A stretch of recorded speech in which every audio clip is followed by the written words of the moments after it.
With that hang over your head, and I would imagine, you weren't stressed. Everyone knows the Donnie Brasco story. I know you met him once or twice. It's a very famous and entertaining story, and it's a great movie that was made on his life. Were you ever close to getting caught by undercover operatives or anything? Was there ever a time where you got involved in something that you now know was, something that would have put you in prison? Yeah, I had a very public case on me. It's called shadow boxing, where I had undercover agents with me for 8 months trying to infiltrate 8 months. professional boxing. 8 months. And they had 81 tape recordings on me. I set up a meeting with Don King. Al Sharpton was involved because he was a liaison of mine, a guy I dealt with a lot. And he set up the meeting with Don King. I had them with me for 8 months. And there was big stories written about this. If you look it up, called Shadow Boxing in Sports Illustrated and all that. And the one thing I can tell you, my instincts were right in that I never trusted them to the extent that I would say anything that would put me in trouble. And in 81 tapes that they had, they never had anything that they can implicate me in a crime.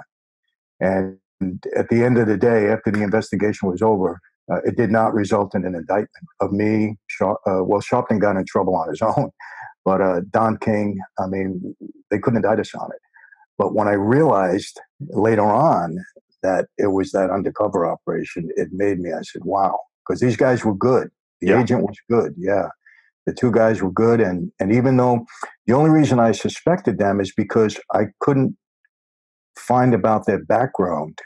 Like, they gave me information, but I couldn't really check it out. Mm-hmm. So I was always a little bit leery when people came to me out of the blue.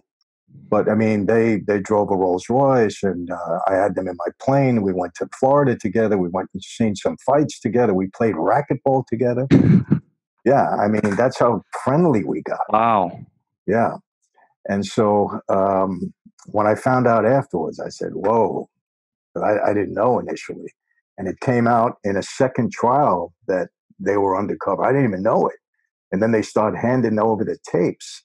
And I said, oh my God, what did I say to these guys? But never said anything that could implicate me. Since all this has happened and you've come out of prison, have you met this person? I have, yeah. What happened there? Well, I'll tell you what happened. This is quite amazing. They brought him, his name was Victor Quintana. That's the agent. And his undercover was Victor Guerrero. He was supposed to have been a guy from South America that was heavy in the drug business, had a lot of money, and he wanted to go into the fight game. And the FBI actually set up a bank account with $15 million in it to show Don King that we had the money. But anyway, they brought him in to testify in the Giuliani case. Right? And when he took the stand, I was like, oh my God, I'm in trouble. And I'll tell you this, I believe that he went a long way in proving my innocence, because when we asked him on the stand, how long were you around Franzese? 8 months. Did he ever do anything that was criminal during your investigation? He said no. In all of these 81 tape recordings, was there anything that Mr. Franzese said that was criminal? No. He told the truth. 100% down the line, told the truth in front of the jury. They're not going to put him on the stand knowing he's going to say this, because so he's obviously kind of turned in some aspect on them.